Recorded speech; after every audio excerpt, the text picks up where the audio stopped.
مساء الخير على مصر وشعبها وأصلها وفصلها وتاريخها مؤمنة بالقضاء العادل.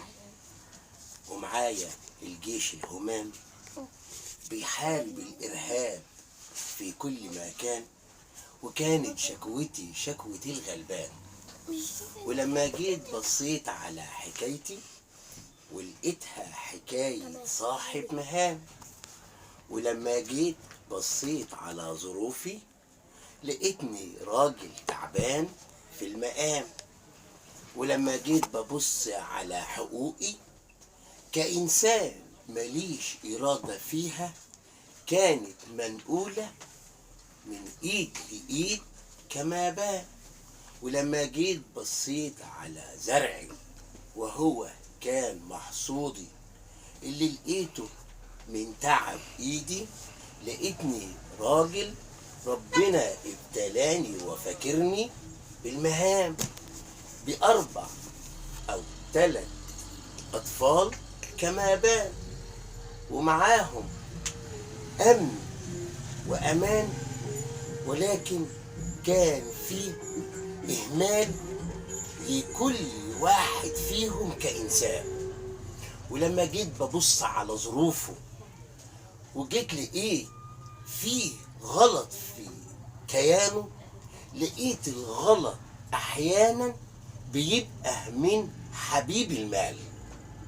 ولما جيت طلعت كصوت الكروان وقلت صراحتك يا إنسان تكون ليك طوق النجاة على سبيل المثال. وربطتك يا مصر كلها في ذهني وبعقلي اللي كان بيحسدوني عليه زمان، وحكمتي للأمور ولكن عند حد معين لأي مخلوق كان.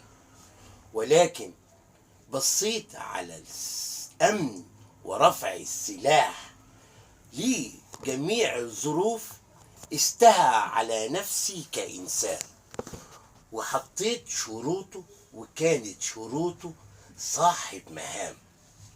ولما جيت ربيت وعلمت ربطت مصر بالورقة وبالقلم، وحسبتها على الغلبان، وربطتها على سيستم في دماغ الغلبان.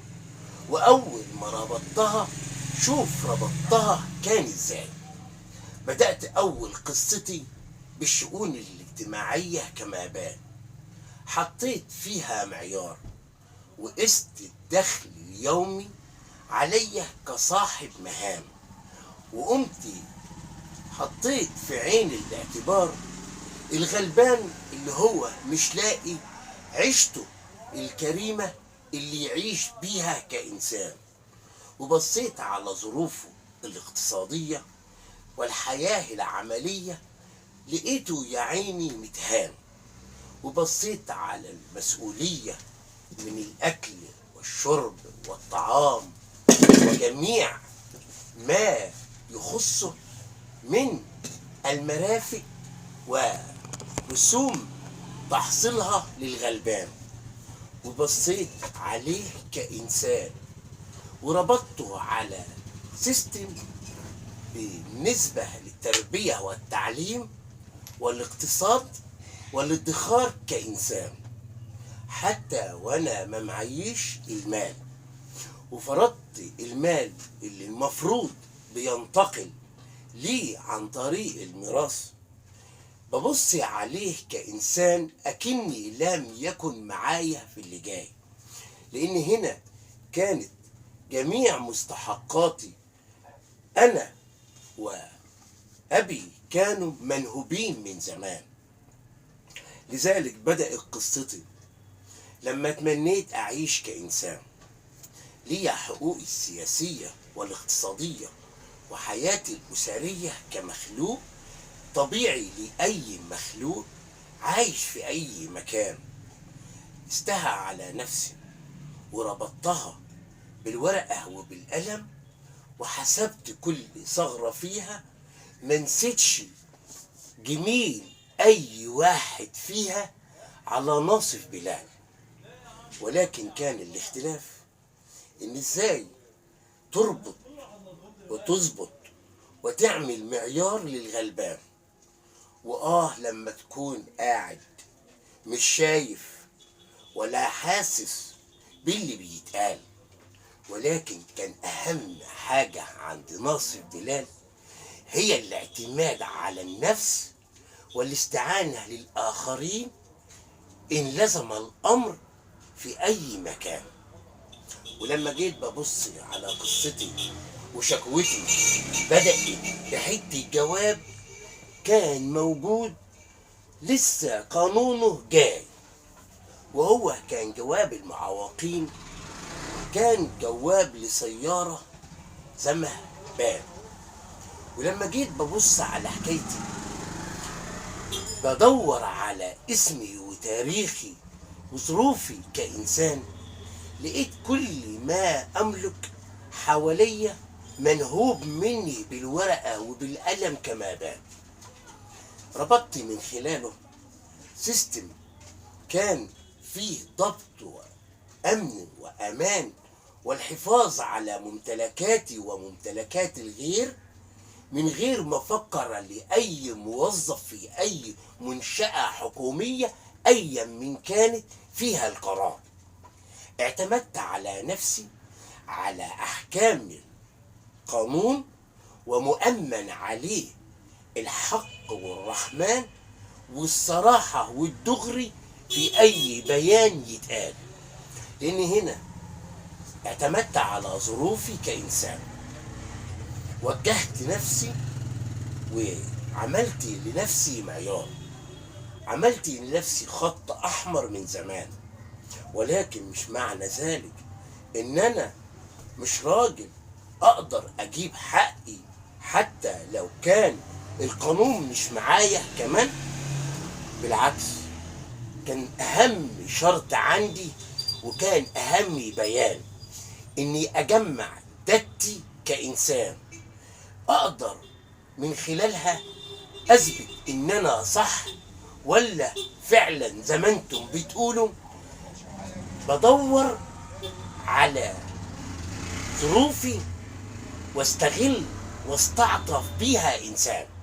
ولكن ده غلط. ليه أي حمار فكر إن في يوم من الأيام إن واحد صاحب مهام أحيانا ماليش دعوة إلا بناصف بلال يستغل ظروفه لياخد حاجة مش بتاعته كما بان. أنا قست على نفسي وحرمت على نفسي إني أمتلك شيء من غير وجه حق، حتى لو استغل ومن قائم على أي منشأة حكومية أيا من كان إني يستغل أو يدي لنفسه تصريح إني أستعطفه في غير الحق والرحمن. أنا ما طلبتش غير الحق على سيستم تمام، وفكرتي كانت صح يا إنسان. لما قلت عايز أربط على نفسي على الشؤون الاجتماعية ربطت نفسي على الشؤون الاجتماعية. لما قلت طب أنا هنا زي ما أنتم بتقولوا وريث، أيوة أنا وريث ولكن ما خدتش أي ميراث حتى الآن. ولكن لما جيت ببص على مسطحاتي كنت لازم ادور على وزاره الزراعه معايا في اللي جاي. ما انت عايز تعرف انا هي جت ازاي؟ جت من اول الجواب. بعد كده ببص على اللي المفروض هيبقى لي، ببص رحت لوزاره الزراعه، وزاره الزراعه ما عندهاش الا بيانات، وبص على عقود لقيت عقود بتثبت ملكيتي كانسان. كان هنا لازم اربط معايا هيئه المساحه تطلع البيانات. هنا اقدر اثبت ان انا مدان او صاحب حق يا انسان. هنا لما جيت قلت بيحاربني كل مخلوق ان كان ما كنتش مدان. لما جيت ربطتها على مديريات التعاون الزراعية عشان ادخل منها ادخار عام لمصر ام الاديان لسداد الدين وموقفها السياسي امام الرأي العام. وهنا انا كنت مديون ومحيط بكل ديون كان. ربطتها وقلت وزارة المساحة أو هيئات المساحة معايا تنزل تقفل معايا البيان. ولما جيت ببص هنا على ظروفك ولقيتك راجل فيك الراجل المسن كما بان، والراجل الأمي يا إنسان، والراجل اللي صاحب ظروف كما بان. يبقى هنا كنت بربط لك عشان أقدر أثبت لك بالقانون ودي سلطة تمام لوزارة الداخلية للحفاظ على الأموال. مش أنا هنا صاحب مهام؟ ولما رجعت ببص إن هنا المال بيهان، وبصيت على مديريات التعاون الزراعي كإنسان، قلتي مسؤولة معايا لحصر كان، تعالي نفذي معايا المهام. وجيت بصيت على وزارة التموين زي ما بان، لقيت عندك خلل وبتدينيني في جميع الأحوال. هنا طب ما انت عندك كام وزارة يتقال هنا، وعندك أرض مملوكة وللدولة كما بان، وكانت هنا الأراضي اللي تصلح للزراعة بالنسبة للتعاون الزراعي كما بان. وبالنسبة لي هنا الإصلاح يا إنسان، كنت بربطك على سيستم تمام، بحافظ عليك بالأمن والأمان، بحافظ عليك أوفر لك جميع السلع اللي تتقال. كمثال قلتها لك زمان، كل أنواع وكل خيرات الأرض اللي تنبتها مصر أم الأديان أقدر من خلالها كنت أعمل استثمار باسم مصر أم الأديان. ولو أنت كنت تابعتني من زمان على قناتي كنت تعرف مين ناصف بلال، ولما سميت النسر سميته على اسمي كمادان، وتمنيته يبقى ختمي وختم جمهوريتي زمان، وهو لونه كان مفروش على أرض فيها 3 ألوان كما بان. اتحرمت منهم أشوفهم من زمان، وهو كان اللون الأحمر والأبيض والأسود على كل يهودي ينزل عليا في أي مكان. وأي واحد شمالي صدقني قابل اللعمة هيلعبها معاك ازاي. ويقول لي رئيس دولة كان انزل عاير واحسب وجمع وعد اللي جاي. انت كنت فاكرني زمان بهبل وبطبل زي ما بان لك الحوار، ولكن انا صاحب حق وبطالب بيه بالذوق بقالي كام سنة. شوف ازاي، وقلت ده حقي وحق ولادي ومش هسيبه يتهان. ده انا صاحب حق مش صاحب مهام ولا غلبان. انا بدور وبدور زي ما حافظتي على هذا المكان من اي واحد جبان عايز يفرط في صمتي فيها ايا من كان. ده مشروطة عليكم وعلى كل مخلوق كان بإقامة جميع الخدمات اللي تفيد الغلبان وصاحب المهام، ومعاهم كمان الغني والفقير ايا من كان. ولما جيت ببص على امنها واحكامها القضائية لقيت فيها احكام عادلة تناسب الغلبان. هنشتغل يا رجالة مصر يا تمام، ولا هنزل الستارة زي ما نزلتها عليكم زمان؟ وقلت هنا عندي انتوا عمي في الحوار واتلعبت عليكم كمان. عايزين تكملوا وتضيع مصر ام الاديان؟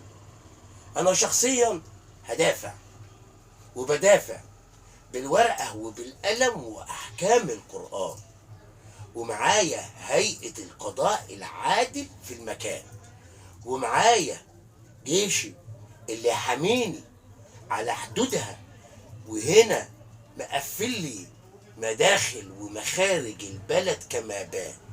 هرجع اللي ضاع منها بالورقة وبالقلم وهسد دينها، لان اتسلب منها من غير دليل قوي يقدروا يدافعوا عليه امام القضاء العالمي في المكان ده، بسببهم وبسبب اهانتهم ليا في اهم منبعين عندي كما بان، وهو منبع المياه ومنبع الغاز يا انسان.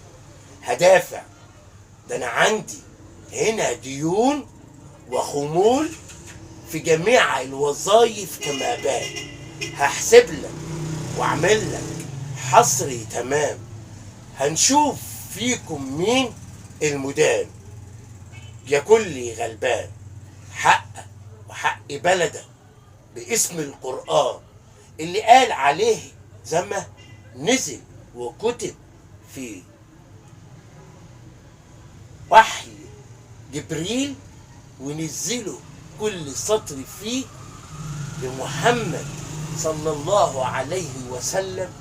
كان نبيك يا مسلم يا موحد بلا إله إلا الله في كل مكان، باسم الإنسانية والرحمة في كل مكان. ما تزعلش مني في اللي جاي، مش بهدد، ده أنا صاحب حق مش جبان. من الشؤون ومن الزراعة ومن التعاون ومن وزارة التموين ومن وزارة الصحة والسكان ومن وزارة التعليم، كله تحت السيطرة. سيستم ناصف بلال من غير ولا رئيس فيها بان، هو كان السلطان نفذه بالورقة وبالقلم من غير ضرر لأي مخلوق إن كان. أمنت عليك بجهاز أمني وهو كان جهاز الداخلية كما بان. حافظت عليك بأحكام القضاء العادل في المكان. ربطتك على عهد وعلى اتفاقية كانت اتفاقية السلام، وكان أول من رفع بيها ونادى بيها كانت مصر. يا جدعان واستناني في اللي جاي، وما تزعلش مني يا غلبان. والسلام عليكم ورحمة الله وبركاته.